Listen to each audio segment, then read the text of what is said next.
Hey guys, Dr. Shook here. I'm on a rest break between sets exercising, so I'm really out of breath.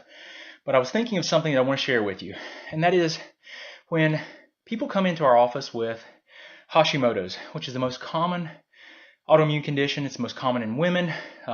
It is the number one reason for hypothyroid symptoms. About 90% of the people that have hypothyroidism actually have Hashimoto's. So the initial goal that we have and that I have with those people is to help them to build oral tolerance, chemical tolerance, and self-tolerance. And those are terms that are used to describe an immune response or an inappropriate immune response. A lot of times in these cases, I will primarily I'll ignore the thyroid, because the reason that the person is having thyroid symptoms is because of the autoimmune process. So if we can help them with dietary and nutritional protocols, then the whole goal is to help them support better oral tolerance. So they eat foods and they don't react immunologically to the foods and trigger an autoimmune flare. When they get exposed to chemicals, our goal is to help them so that they have a more appropriate response to the chemicals. So the goal with chemical tolerance is to not have an immune response that triggers an autoimmune flare. And then the goal with self-tolerance is to help them so that their immune system doesn't destroy their own tissues. And that is in that regard, we're trying to help them to regain self-tolerance.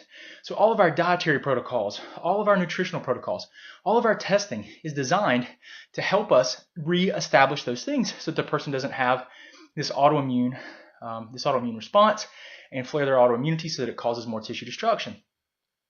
Something that's worth mentioning is that if the person has these ongoing autoimmune responses, if they continue to have autoimmunity and autoimmune flares, just as a result of the autoimmune flare, they're going to have an increase in inflammatory chemicals. These inflammatory chemicals are called cytokines. These cytokines increase when they have an autoimmune flare, and what they will do, just as a result of the autoimmune process, these cytokines, when they increase, they can do several things. They can break down the tight junctions of the gastrointestinal tract and lead to leaky gut, just as a result of the autoimmunity. They can break down the blood-brain barrier and promote an inflammatory process in the brain that will decrease the effectiveness and sensitivity of the neurons firing to one another. So decrease this neurological firing mechanism.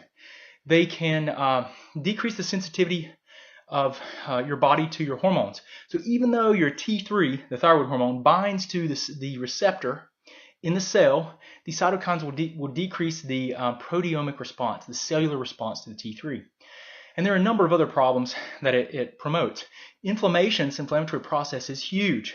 And when we work with people that have autoimmune processes or thyroid dysfunction, and when we stop trying to just focus on the target of the immune attack and looking at the thyroid itself, and we start looking at the mechanism of the autoimmune process, that's where we can make the most change and give these people the most benefit.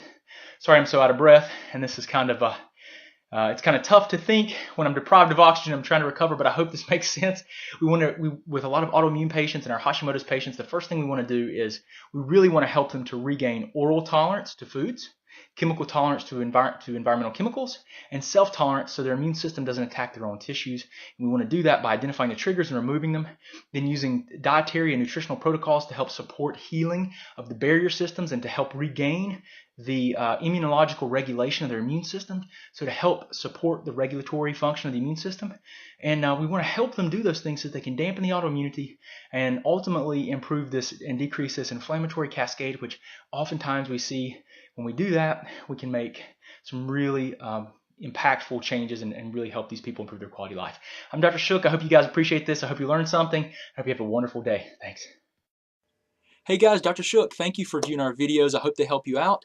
If you want to, just subscribe to our channel somewhere here. You can watch a video that YouTube's actually selected for you, so hopefully it'll help you out. If you need any other information or resources, just look in the description. We've got links to our website, to our 9 lab test guidebook, and everything else that we do. I really appreciate you, and I hope you guys have a great